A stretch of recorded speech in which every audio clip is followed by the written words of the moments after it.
Kid City, welcome back. We had an awesome day on Sunday, and it thrilled my soul to see you guys and to see you back and worshiping and listening to the message and laughing I just want to say you guys did a phenomenal job in making sure that you stayed in your hula hoop. So I want to say thank you for that. Thank you to the parents who came and brought their kids. It was a great Sunday. And so today, this Wednesday night, we're going to be doing a service. Now I want to touch base on one thing. I want to apologize that I was unable to get the live stream going. We're still going to work on that.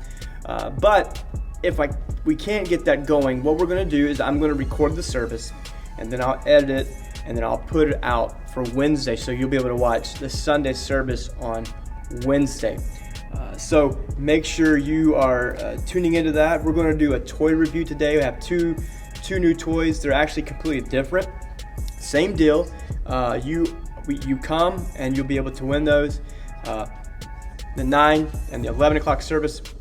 So make sure you're looking for that. And if you're unable to come and you've watched this video, hey, send me a text, send me an email, whatever, saying that you watched it, and I will put your name as well in the drawing for that. So congratulations last week. We had the two winners. Miss Ashley posted that on Facebook. And the first service was Nash, and the second service was Eli Watts. So congratulations to them. So we hope that you enjoyed tonight's service. We are so excited to be back with you. We hope that you will make plans to come this Sunday at 9 and 11. Okay? So let's have a great day, and let's get into our service.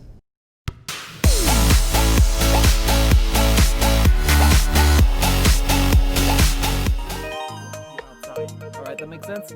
Yeah.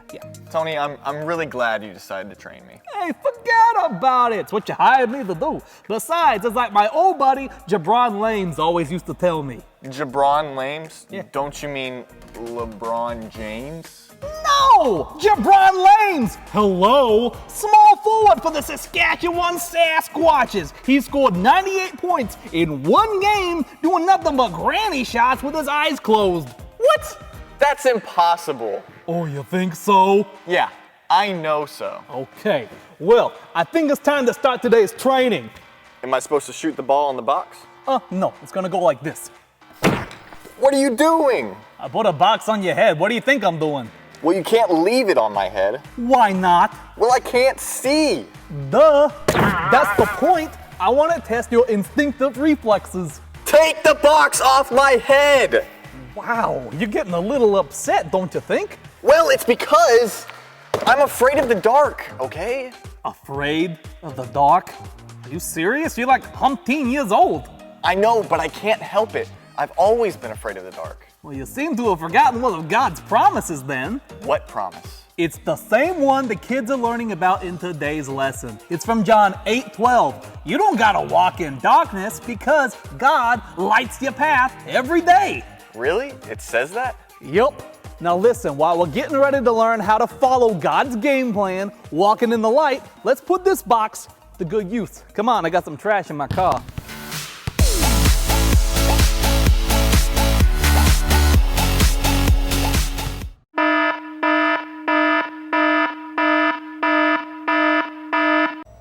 What's up, Kid City? Miss Ashley here with tour review for the week. I'm joined by Ruth. We have two awesome prizes you can win. How do you win these? Good question. Comment your name below in the YouTube comments if you're watching this on Wednesday night, Thursday, Friday, Saturday. Or come to church on Sunday. Now, if you don't come to church on Sunday, but you've commented your name, we will put your name in the picker wheel. I made that up. Pastor Brian thinks it's funny. I think it's cool. So on Sunday, if you're here, we also put your name in the picker wheel, and we will draw it. One winner at 9 and one at 11, since there's two services. So you could win one of these. This is a kickball set. So when I was a kid, we went to play kickball. We just got a regular ball. Yeah, a cheap ball. It didn't even matter what kind. And we made up our own bases, like rocks or shoes. Or what else? Frisbees, just anything. This is the whole set. It comes with one wicked big kickball, 3 bases, a home plate, a pump, and a plug remover. So it has the pump. If you lose the pump, which happens in my house for things, you could use an air compressor or a pump from something else. So anyways, this is a fun game. It's called Wicked Big. The other one is this 4-in-1 roller rebounder. That is a lot of words. Roller rebounder. One reversible target with an easy flip leg design, a bounce platform, ramp, 6 bounce balls, and 2 team colors. You can play with your siblings. And a set of game rules. So, you try to bounce the ball off this net and into one of these, huh? What's this then? What's that? Yeah. I don't know, I'd have to open it up to see. Oh, I think that's just where the balls are, in there maybe. Oh, no, that's a ramp. You could throw it off the ramp, probably. Yeah. The rules for this are inside. The rules for kickball, in case you don't know how to play kickball, are on the back of the box. Well, everybody was going to play kickball. That's true. It tells you what a Just strike kick the ball. is. Tells you how to play. All that fun stuff. So, Ruth, which one do you want? I probably want kickball. Kickball? I don't know. I think this would be kind of fun. Kickball, we could just grab a ball at home and do it, I think. No, but But this is a really big ball, which should be fun. Okay, so, KidCity, which one do you want to win?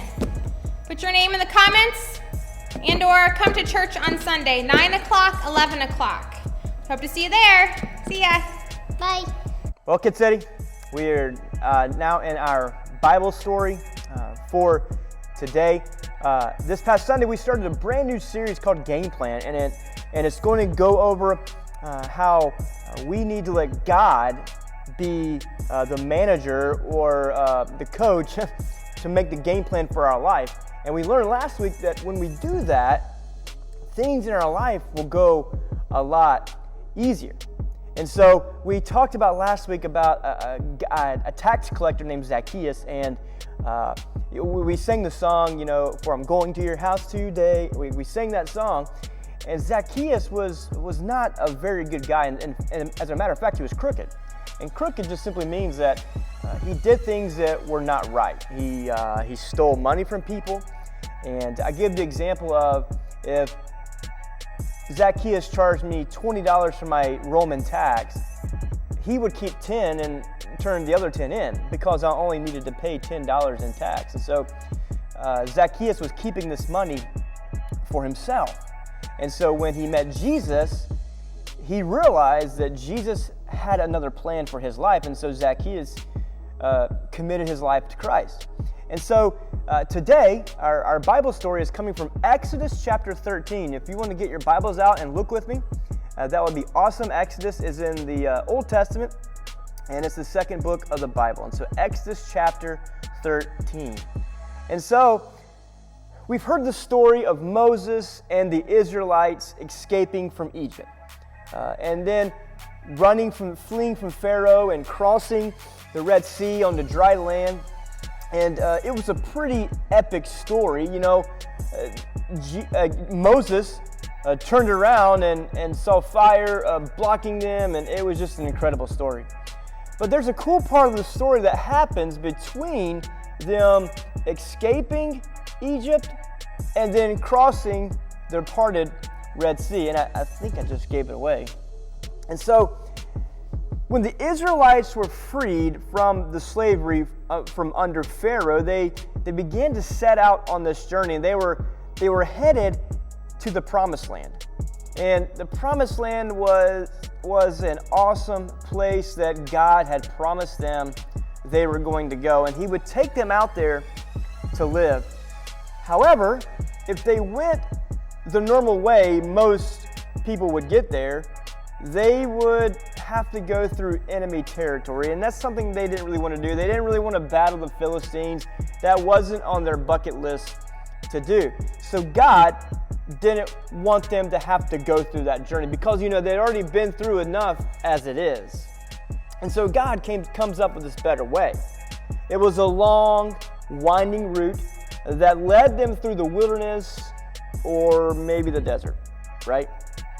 And so Moses, which we know was the leader of the Israelites, so he needed to know where this journey was going to take him. He needed to know the route. He needed to know everything. He needed to get his GPS and put the address in and hit start. And no, that's not what he did. But see, God hadn't told him the way yet. And so Moses and the Israelites were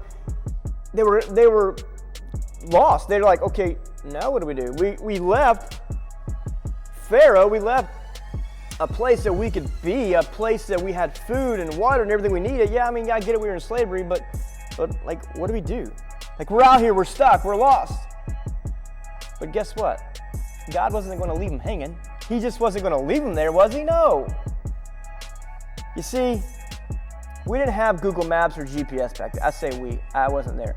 But Moses didn't have his GPS. He didn't have Google. He couldn't say, hey, Siri, and Siri would answer him and take me home or take me to the promised land. And no, he didn't have that.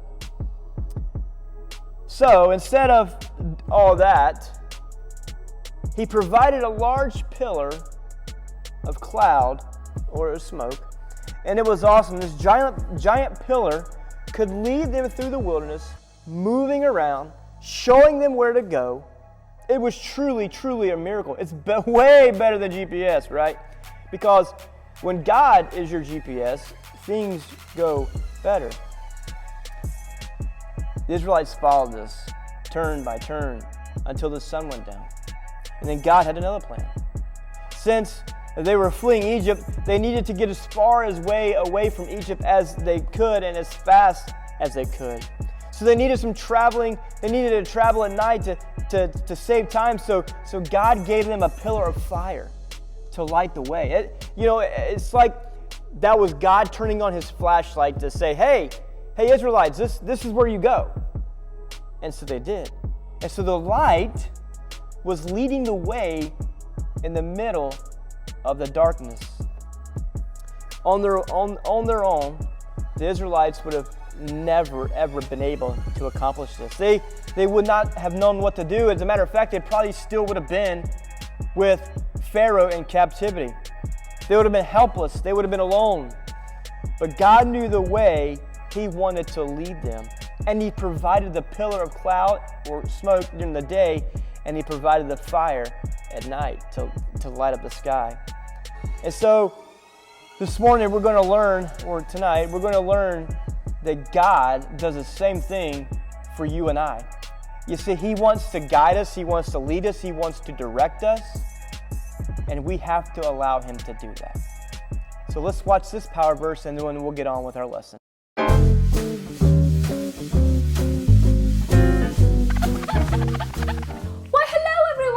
My name is Rolanda Teast, but nobody goes by Rolanda anymore, so you can just call me Artiste. Now, I've just been working on my newest painting, but I really need a break. So I thought you could help me with today's power verse.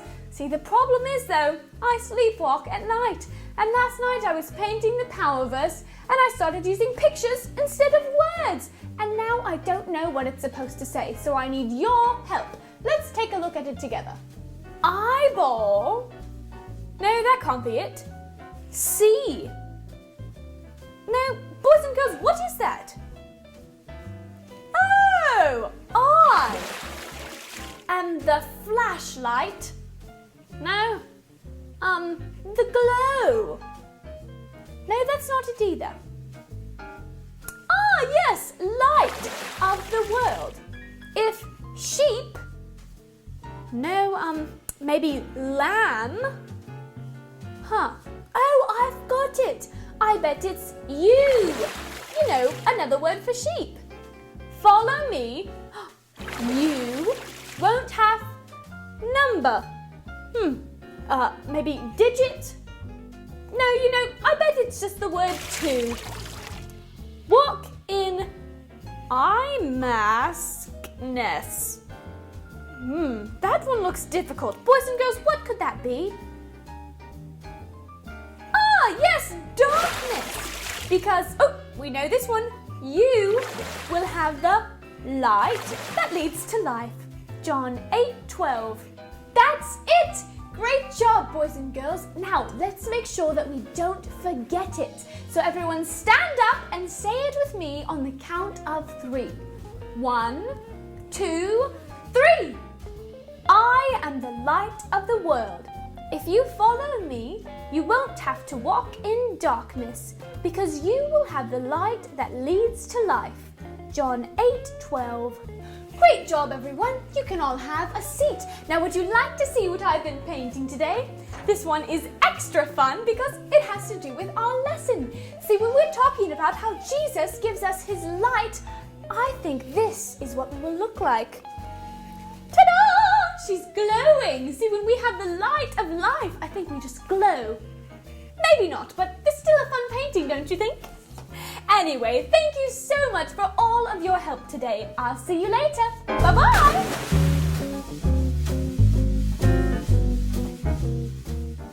Welcome back. I hope that you enjoyed that power verse. So, our message today is called No More Darkness. Now, growing up in South Carolina, we had some hurricanes, or we'd have some bad storms. And I know we have bad storms here in Iowa that sometimes will knock out the power. And especially at night, it's complete darkness, and you feel, it feels weird because you can't see where you're going. You know, as a matter of fact, right now especially, you would not have air conditioning. Your house would probably get really, really, really hot. Computers, phones, refrigerator stoves, all this stuff runs off electricity. Now, picture, if you will, if you're at home or right now, if I completely turned off all the lights and I tried to walk around and I tried to see something and I couldn't. It would be impossible. Now, after a few seconds, I know your eyes would adjust to the darkness. I get that. But for the most part, if you go out in the middle of the night into the woods and you try to walk around, you can't see anything because it's dark, because the canopy of the trees kind of block the light that's coming in, and so it's pretty dark. And so life would be hard in the dark. Can you imagine being dark like this all day, every day? There's no way. I mean, we'd be bumping into things and we'd stub our toe and think, it would just be crazy. We'd call each other the wrong name because we couldn't see you, although after a while we'd recognize your voice and be able to call you that. We wouldn't know what was in front of us. I mean, how would we eat, right? I mean, your mom would put a plate of food down in front of you and you wouldn't know if it's going to be Brussels sprouts or pizza. It could be steak or it could be chicken, or it could be squid, or it could be, I don't know, just think of something, right? I don't know why I said squid. I was thinking about that. I like to go fishing, deep sea fishing. But anyway, has nothing to do with anything, right? How about this? It could be squid or pudding, yeah, because they kind of feel the same texture, right? So it would be difficult. I mean, you'd be sitting there and you'd say, okay, Mom, we're gonna have a great meal, and you pick up your spork and you get a bite and you bite it down, and you're like, and a squid, right? You would not be happy. In fact, it would almost be impossible, I think. Although I think we could do it, but I think it's impossible. But now I'm not talking about the darkness of when the electricity is out or whatever. I'm talking about when it's dark in our hearts and in our minds. When we don't know what to do or where to go or who to trust or what the future holds. I'm talking about those times in life that we feel lost, like we're stumbling around in the dark. This is just part of life in this world, right? And we need to learn to navigate in dark, sinful, evil world. Well, how do we do that? How are we able to navigate through this life, through this sinful life? This leads us to point number 1. At times, I'm not sure what to do. At times, it feels like darkness is in our lives. We feel like we can't see ahead. We don't know what's going to happen. We don't know what's going to happen next. Things aren't clear. They're dark. They're scary. They're unknown. And we simply don't know what's going on. You see, that's normal because we do live in a world that's full of darkness, full of sin and evil. Our enemy, Satan, loves to keep you in the dark. He would love for you to continue to be in the darkness. He loves making you feel like you don't matter. You don't know where you're going. He loves that. He's someone you cannot trust. He loves making you feel you're worthless. But as Christians, we know that's not true. We have to remember point number 2. I must remember I am not alone. We know from the power verse that you just heard that when we can stick with Jesus and He'll lead us in the light and He'll take care of us. It says, and I'll say it again, I am the light of the world. If you follow me, you won't have to walk in darkness because you will have the light that leads to life. John 8:12. You see, Jesus is the complete opposite of darkness. Jesus is never unsure of what to do or where to go. Jesus said, I am the light of the world. So in other words, if you stick with me, talking about Jesus, you don't have to live in darkness. You don't have to feel lost. You don't have to feel alone, and you are worth it. And He'll show you the way by shining His light all around you. It clears things up for you. With me, Jesus, you can see. And He knows the way. Which leads us to our last point tonight. God will lead me where He wants to take me. So think about this. And if you want to try this with your parents or whatever, that'd be fine, it'd be great. You have this room and you have chairs set up. Now you're looking at them and you're like, okay, well, if I turn off the light, I know where the chairs are because I remember, right? But here's the weird thing, or almost the hard thing to do. If we were to turn you around, you had to face the other way, you couldn't look back, we rearrange the chairs, we turn the lights off, and we ask you, okay, get across the room. Now, chances are you would hit some of the chairs. You'd fall over, you'd fall down, you might hurt your knee, you might hurt your arm. And it would almost seem like it was impossible. But if we did that, we turned you around, we faced you to the wall, we moved the chairs around, and we kept the light on, and we actually turn around and go to the other side of the room, guess what? You're more likely, well, actually not more likely, you will. You'll get across the room. You won't fall down. You'll be able to navigate your way. It's much easier to navigate through life when the light is with you. And who is the light? We've already talked about that. Jesus is the light. And if you try to navigate your life without that light, picture again, lights off, chairs rearranged, you don't know where they're at, and you're trying to get through them, you're going to stumble and you're going to fall, and it's going to be hard. It's actually going to be impossible to get through life that way. So God will lead you. He'll lead you where He wants to take you. Sometimes in the dark world, Satan tries to trick us into thinking that we can do it all on our own. And we know that we can't do that. God knows the best way. God is the best way to live our life. We remember our verse, if you follow me, you won't have to walk in darkness because you will have the light that leads to life. You have to say, well, I want to follow Jesus' plan. That's what you have to do. You have to make that choice to allow God to be your coach and for you to execute the game plan. The Bible says in Psalms 119, 105, your word is a lamp to guide my feet and a light for my path. That means if you study God's word, the Bible, it's like a light. It's your flashlight. It'll help you, show you the way in the dark, sinful world. You'll know what to do, and you'll have Jesus by your side. I hope tonight, or whenever you watch this, that you make that choice for God to be the light, to guide you through this life. Please know you're loved and you're prayed for. Have a great day.